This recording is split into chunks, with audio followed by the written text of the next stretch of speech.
I walked into the office that Monday morning the same way I had for 2 decades.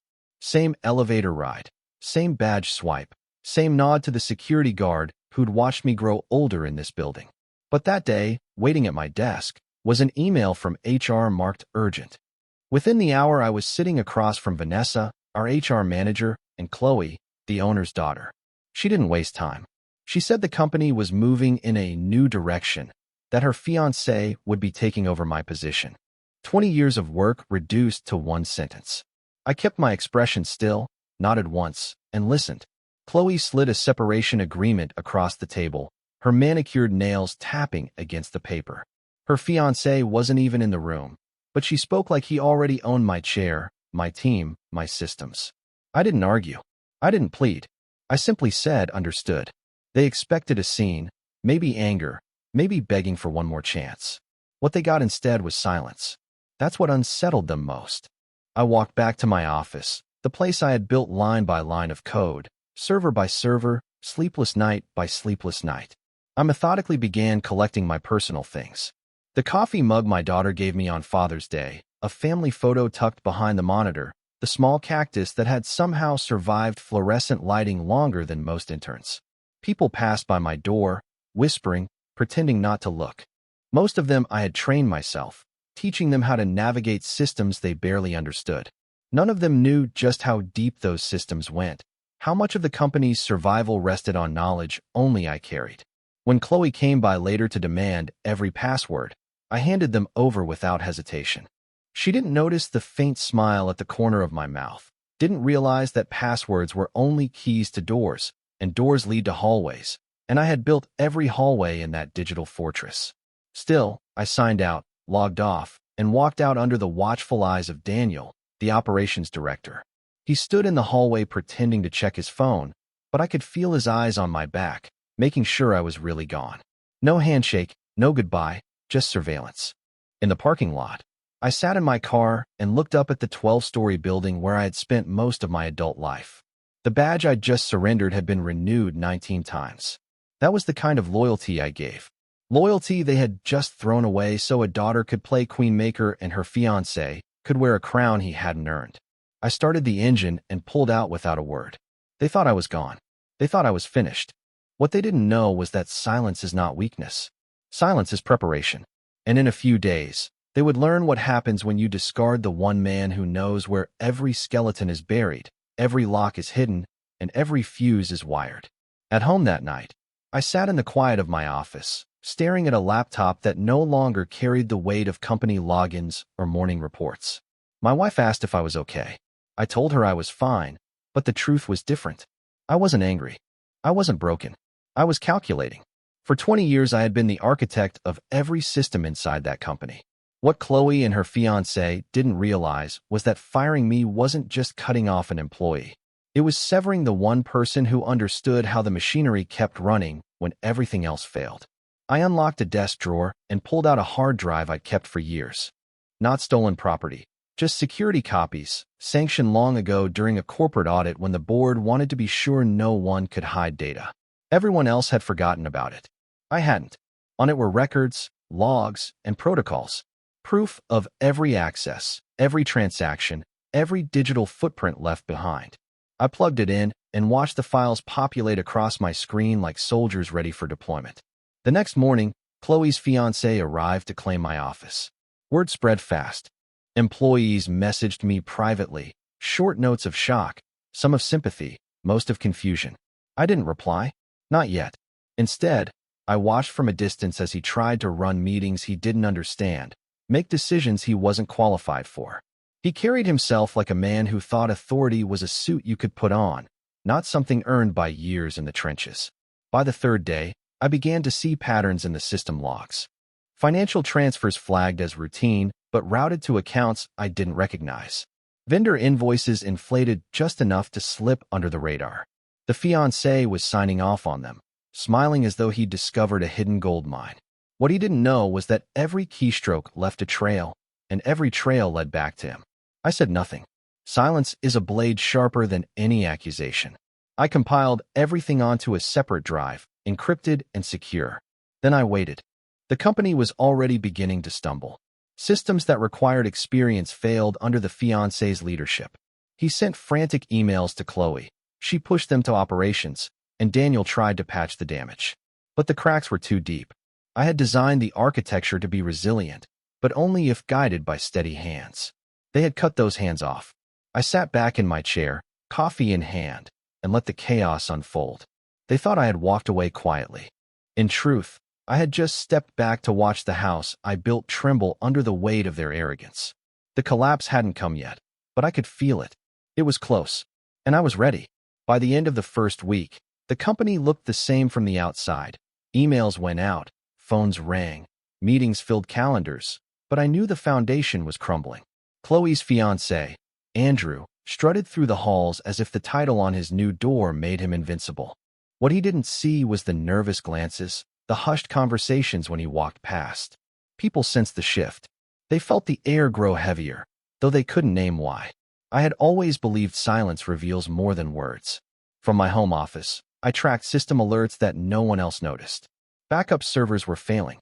Access permissions had been clumsily reassigned, leaving security holes wide enough to drive a truck through. Andrew approved expense reports without review, rubber-stamping invoices that funneled money to shell vendors. To him, it looked like free cash. To me, it looked like the first crack in a dam. I didn't send warnings. I didn't play the hero. Instead, I copied everything: financial ledgers, email threads, server logs. Each file slipped neatly into folders labeled by date, time, and department. I built a map of their mistakes, piece by piece. It wasn't sabotage. I never touched their systems. I didn't need to. They were sabotaging themselves. Meanwhile, messages from former colleagues piled up on my phone. Things are a mess. He doesn't know what he's doing. Chloe's running meetings she doesn't understand. I read them, then set the phone down. My response was always the same: silence. By midweek, investors started asking questions. Revenue reports looked inflated, while vendor payments ballooned beyond projections. Daniel, the operations director, scrambled to calm them, feeding excuses about modernization costs. Chloe echoed him, assuring everyone that Andrew's leadership was ushering in a new era. But panic has a smell, and it was spreading. One evening, I logged into a secure drive I'd kept hidden for years, a relic from when the board once asked me to implement an audit trail after a smaller scandal. They had long since forgotten about it, but I hadn't. The trail showed every login, every approval, every unauthorized transfer. And now, it was lit up with Andrew's fingerprints. I leaned back in my chair, letting the screen glow against the dark room. This wasn't revenge. This was inevitability. You cannot hand the keys to a kingdom to someone who's never fought for it and expect him to rule. They had cut me out, thinking I was just another employee. But I was the architect, the keeper of blueprints, the quiet witness. I closed the laptop. The collapse wasn't weeks away. It was days. And when it happened, I wouldn't have to raise my voice. The evidence would speak for me. The second week was when the cracks began to show in daylight. A major client, one I had personally onboarded years ago, pulled their contract with no explanation. I didn't need one. Their servers had gone down twice in 3 days, and Andrew had no idea how to stabilize them. The truth was simple. He didn't even know where the fault lines were buried. Inside the building, panic spread faster than email. Chloe stormed through departments, demanding answers she couldn't understand. Daniel scrambled to put out fires, but without the knowledge of how the infrastructure truly worked, his fixes were temporary bandages on a hemorrhage. Employees whispered about meetings that turned into shouting matches, about investors demanding emergency calls late into the night. I didn't need to hear the words to know the truth. I could see it in the system logs: failed connections, unfinished updates, and unauthorized overrides stacking up like dominoes ready to fall. At home, I reviewed the evidence every evening, compiling a timeline of negligence and fraud. I could see the inflated payments, the empty shell vendors, the reckless approvals signed by Andrew's digital hand. It wasn't just incompetence, it was greed, hidden beneath the illusion of leadership. And every file I added to my collection made the picture clearer. One evening, I received a message from a junior analyst I'd trained years ago. He said Andrew had pulled him into a late meeting, demanding shortcuts, pressuring him to override security protocols to hide failures. The analyst refused. Hours later, His access was revoked. He told me he felt like the walls were closing in. I didn't respond, but I saved his words, tucked them into the growing folder of evidence. Meanwhile, Chloe presented a polished face to the board. She promised this was just turbulence, that Andrew was modernizing the company, that the old systems, my systems, were to blame for the setbacks. I almost laughed when I read that line in the shareholder memo.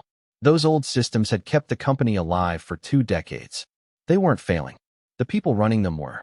Each night, I walked past my desk and looked at the hard drive glowing faintly with its archive of secrets. I didn't need to take them down myself. They were doing that job for me. All I had to do was wait in silence, a shadow in their blind spot, holding every key they had forgotten existed. The collapse wasn't a question anymore. It was a countdown, and the silence was my clock. By the 3rd week, the company's mask began to slip in public.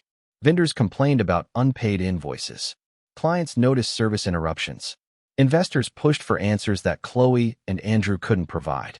The board scheduled an emergency meeting, one that excluded the two of them, though they didn't realize it yet. From the outside, the building still looked like a fortress of glass and steel. Inside, it was a house of cards trembling in the wind. I spent those days reviewing the files I'd collected, tightening every thread of evidence. Each payment Andrew had signed off on was traceable. Each inflated vendor invoice connected to accounts with no history, no substance. Every reckless approval was preserved in a log that could not be erased.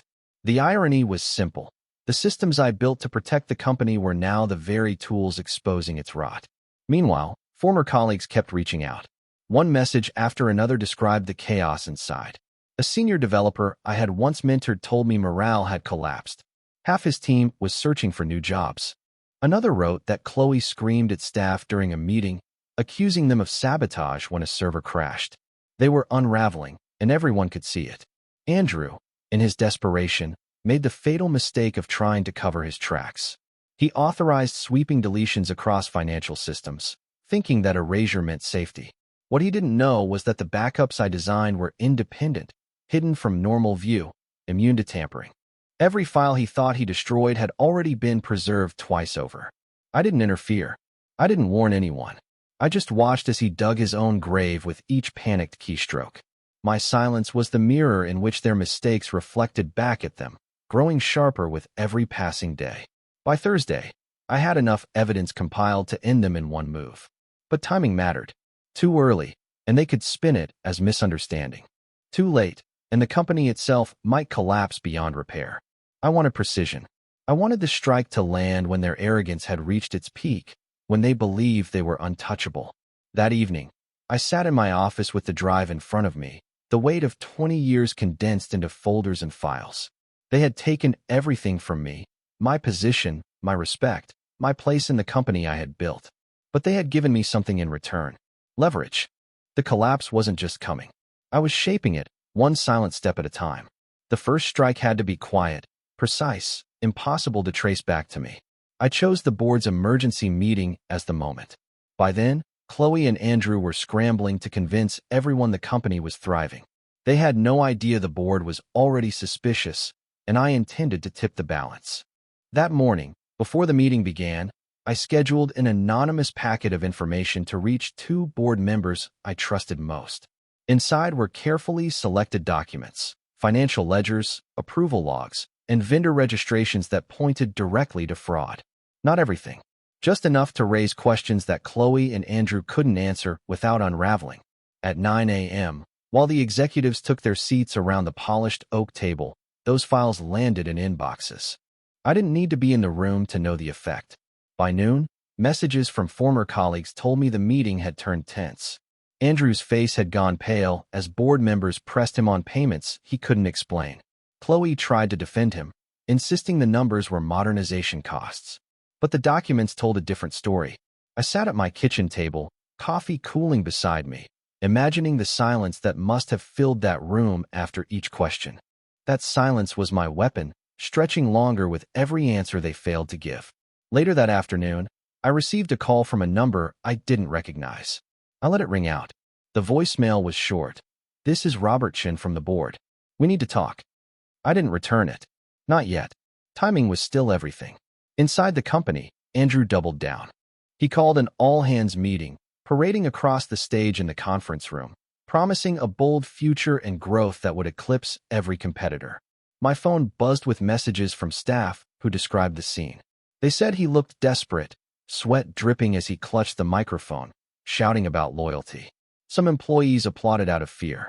Most sat in silence. That silence was louder than any applause. It was the sound of confidence breaking. By evening, rumors spread online. Leaks about client contracts being mishandled. Questions about vendor payments. Share prices slipped quietly, a warning ripple before the wave. I didn't cause it. I didn't have to. All I did was show the truth to people who finally chose to see it. That night, I backed up every file again, sealing the drive inside a fireproof safe. They thought they had removed me, erased me, buried me under silence. But I had turned that silence into a blade. And with one cut, I had opened the first wound they couldn't hide. The next week, the company's troubles spilled beyond its walls. News outlets caught wind of contract failures, reporting whispers of financial mismanagement. Investors demanded public explanations, but Chloe's carefully written statements rang hollow. They promised stability while employees leaked stories of chaos inside. What had once been a fortress of silence was now echoing with cracks loud enough for the outside world to hear. From my vantage point, I watched everything unfold without a word. The board grew restless, but they moved cautiously, afraid of spooking shareholders. Meanwhile, staff began to flee. Resignation letters stacked higher each day, key engineers walking out with their knowledge, leaving Andrew stranded in a maze he couldn't navigate. Every system failure was a weight pressing down on him, and each desperate fix only deepened the fractures. I had timed everything to this moment. When the company looked outwardly unstable but still claimed strength, that was when the final strike would matter most.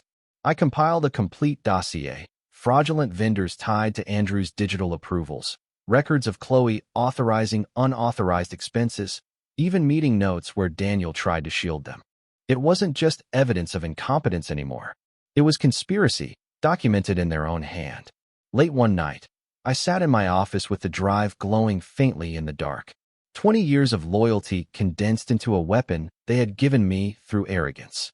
I encrypted the files, split them into packets, and scheduled them to be delivered at dawn. One to the board, one to regulatory authorities, and one to a journalist I trusted. Not speculation, not rumor, hard evidence. At sunrise, the storm began. The board members received their copies first. Messages poured into my inbox from former colleagues. Confusion, fear, and then silence. By noon, the journalist published the first story. It was clinical, precise, outlining payments to shell companies, signatures traced back to Andrew, and the approving hand of Chloe herself. Inside the company, panic turned into frenzy. Emergency meetings stretched late into the night. Chloe accused rivals of sabotage. Andrew shouted about loyalty, his voice cracking as employees sat stone-faced. Daniel tried to hold the pieces together, but his words carried no weight anymore. I didn't speak. I didn't answer calls. I let the silence do the work. Because silence, at that point, was no longer just my weapon. It had become theirs, too. The silence of shareholders withdrawing, the silence of clients leaving, the silence of employees who no longer believed in anything their leaders said. The collapse was no longer a countdown. It was happening in real time, and I was ready for the final act. The first headline hit on a Tuesday morning. A national business outlet ran the story with surgical precision. Executive mismanagement and fraud allegations shake Meridian Systems. Beneath it were charts, numbers, and excerpts from the files I had released. They didn't mention my name, but the fingerprints of my work were all over the report. I knew the board would recognize them. I had been their silent safeguard for years. By noon, regulators announced a preliminary investigation. Cameras appeared outside the company's glass doors. Reporters shouted questions as employees rushed past, heads down, pretending not to hear. Chloe tried to hold a press conference, but every word she spoke was drowned out by the weight of evidence she couldn't refute. Andrew stood at her side, pale, sweating, clutching notes that shook in his hands.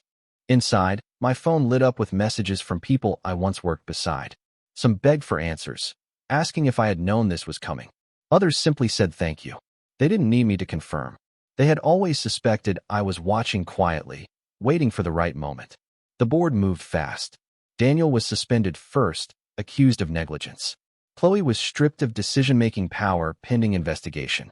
Andrew tried to cling to his title, but by the end of the week, his access was revoked. The very passwords I had handed over so calmly now locked him out. He had been given the keys to the kingdom, and now the gates had closed on him. From my living room, I watched footage of agents carrying boxes out of the building. Servers, documents, laptops, all seized. The company that had once cast me aside was now a crime scene. I didn't smile. I didn't celebrate. I simply observed, the same way I had observed everything since the day they told me to clear my desk. Quiet men don't need applause.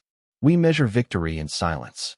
And the silence surrounding Chloe and Andrew now was deafening. No allies. No employees rushing to defend them. No investors willing to stake their reputation on their words. Still, my role wasn't over. I hadn't stepped into the light, and I didn't plan to. My name stayed hidden, my face unseen. But the ripple of my actions spread through every corner of that company. In hushed conversations and closed-door meetings, one phrase kept surfacing. He must have planned this. And they were right.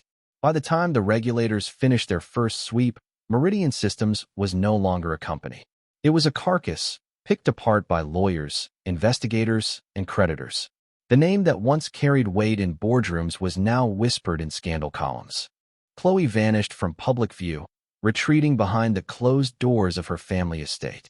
Andrew tried to salvage his reputation online, but every post was met with silence or ridicule. Their empire of arrogance had collapsed faster than anyone believed possible. I hadn't spoken a single word publicly. I hadn't claimed credit. My fingerprints were invisible to the untrained eye. But inside the boardroom, they knew. They recognized the precision of the files, the way every log was cataloged, every date aligned. It was the work of someone who understood the architecture better than anyone else. Someone they had cast aside. One evening, Robert Shin from the board finally reached me again. His voice was measured, almost cautious. He said the board wanted to rebuild, that they needed someone trustworthy to restore stability. He didn't ask outright if I was behind the leaks. He didn't have to. His silence was an acknowledgement. I let him speak, listen without interruption. When he finished, I replied with only one word: understood. Then I ended the call. That night, I made my final move.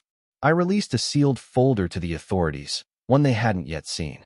It contained Andrew's private communications with Chloe, emails where they mocked the staff, bragged about cutting corners, even discussed silencing employees who asked too many questions. It wasn't just fraud anymore. It was intent. Conspiracy in black and white. I didn't release it to the press. I didn't need spectacle. I gave it to the people who mattered most, the ones who could close the book permanently. By the next morning, arrest warrants were issued.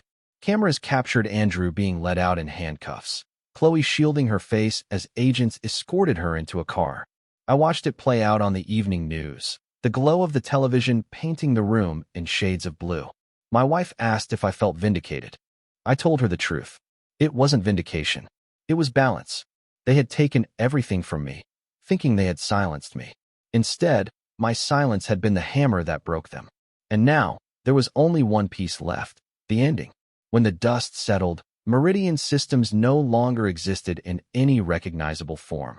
The brand was sold for scraps, its assets divided, its reputation beyond repair. For 20 years I had carried that company on my shoulders, and in the end, they had collapsed it with their own hands. I didn't need to push. I only needed to wait. The news cycle moved quickly. Chloe's trial became a headline for a week before the world shifted to the next scandal. Andrew pled guilty to avoid a longer sentence. Daniel disappeared quietly, his name buried under non-disclosure agreements and settlements. To the public, it was another story of greed and downfall. To me, it was the conclusion of a mission I never asked for, but finished all the same. Robert Shin reached out again, this time with an offer to return under new leadership. He spoke about rebuilding trust, about restoring what was lost. I thanked him, but declined. My time with Meridian was over. You cannot rebuild a house on rotten ground. Sometimes the only way forward is to leave the ruins behind. So I chose silence once more. I didn't write a book. I didn't give interviews. I didn't post triumphant messages online. I let the story die in the headlines while I built something new in the quiet. I opened a small consultancy, working on my own terms. No boardrooms, no politics, nowhere's playing games with other people's lives. Just systems, clean and precise, built for people who valued function over flash. Clients came by word of mouth. Steady work, honest pay. It was enough. Some evenings, I would sit on my porch with a cup of coffee, watching the neighborhood lights blink on one by one. My daughter would call, asking about her classes, her future. My wife would sit beside me, silent in the way only someone who understands your every thought can be. And I realized that what I had lost in title and position, I had gained in freedom. The company that betrayed me had collapsed. The people who replaced me had been exposed. And I never once raised my voice. That was the lesson. Not that revenge must be loud, but that silence, when sharpened by patience and truth, cuts deeper than any scream. They thought they ended me, but in the end, they only ended themselves. And I walked away quietly, carrying nothing but peace. What would you have done in my place? If the story hit you, leave a like. And don't forget to subscribe. It only gets stronger from here.